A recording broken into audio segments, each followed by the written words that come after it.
মেহেরবানি করে হেফাজত ইসলামের ব্যানারে আপনার দাবি সমূহের সাথে জামাত শিবিরকে নিষিদ্ধ করা এবং তাদের আর্থিক প্রতিষ্ঠানসমূহ বাজেয়াপ্তকরণের দাবিকেও সংযুক্ত করলে দেশবাসী আপনার প্রতি কৃতজ্ঞতা ভাষায় আবদ্ধ থাকে। মাওলানা ফরিদউদ্দীন মাসুদ, আমরা আপনার চিঠিতে যে আকুতি বা আর্জি বা অনুরোধ আপনি জানিয়েছেন সেটি খুব স্পষ্ট, কিন্তু সেই অনুরোধের কি প্রত্যুত্তর আপনি পেয়েছেন সেটি একটু জানতে ইচ্ছে করে। আমিও তাই লিখেছিলাম যে আপনি মেহেরবানি করে আমাকে উত্তর দিয়ে বাধিত করবেন, কিন্তু আজ পর্যন্ত আমি এর উত্তর পাইনি। আমি আশা করব যে বারিধারা নিউজ সেন্টার থেকে আমরা মাওলানা মুফতি সাখাওয়াত হোসেনের সাথে সংযুক্ত হতে পারবো এবং একটু শুনে নেব যে যেটি মাওলানা ফরিদউদ্দীন মাসুদ বললেন। উনি নিজেও অনেকবার চিঠিতে জানিয়েছেন, উনি অনুরোধ করেছেন যে আজকে যে লং মার্চের ঘোষণা আপনারা দিয়েছেন বা মওদুদিবাদ নিয়ে যেখানে একটু স্পষ্ট অবস্থান আছে মৌলানা আহমদ শফির, সেখানে আজকে 13 দফার দাবির কোনোখানে আপনাদের এই দাবিটি নেই যে মওদুদিবাদের সাথে আপনারা কোনোভাবে সমর্থন করছেন না বা তাদেরকে আপনারা কোনোভাবে তার জামাত শিবিরের নিষিদ্ধকরণ চাচ্ছেন, এরকম কোন ধরনের দাবি আপনাদের দাবির মধ্যে নেই। এটির কারণ কি?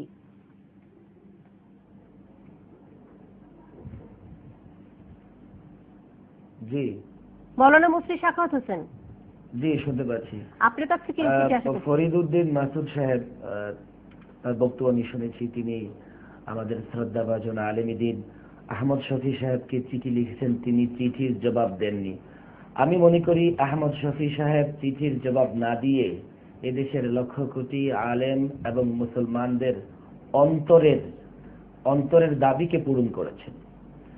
কারণ আমি মনে করি এই মুহূর্তে বাংলাদেশের সবচেয়ে বিতর্কিত ব্যক্তিটি হচ্ছেন ফরিদউদ্দীন মাসুদ সাহেব, এবং ইতিপূর্বে তসলিমা নাসরিন যেমনি ভাবে বিতর্কের সর্বোচ্চ আসনটি লাভ করেছেন, বর্তমানে ফরিদউদ্দীন মাসুদ সাহেব বিতর্কের সর্বোচ্চ সেই আসনটি অর্থাৎ তসলিমা নাসরিনের জায়গায় রিপ্লেস হয়েছেন। এটা তারপর চিঠির কোনো উত্তর দেওয়ার প্রয়োজনই হয় না। আর দ্বিতীয় যে বিষয়টি আসছে যে জামাতের বিরুদ্ধে বা জামাত নিষিদ্ধের কোনো দাবি আমাদের দফাতে নেই কেন? দেখুন, দফা তৈরি হয় বাস্তব কিছু দাবিকে সামনে রেখে। আজকে হেফাজতে ইসলামী 13 দফা দাবি জানিয়েছে, হতে পারে এক সময় এই দাবি বাড়তে বাড়তে 100 দফা পর্যন্ত পৌঁছতে পারে। বাস্তবতা কিংবা সময়ের উপযোগী সময়ের চাহিদাকে সামনে রেখে কিছু দাবি। মাওলানা মুফতি সাখাওয়াত হোসেন, আমি দুটো প্রশ্ন আপনার সামনে রাখছি আপনার বক্তব্যকে সূত্র করে।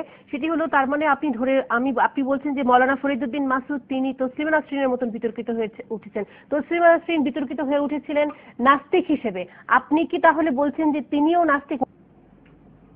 জি না, আমি তাকে নাস্তিক হিসেবে বলছি না, বরং তিনি নাস্তিককে সমর্থনকারী, নাস্তিকের সহযোগী একজন ব্যক্তি হিসেবে বর্তমান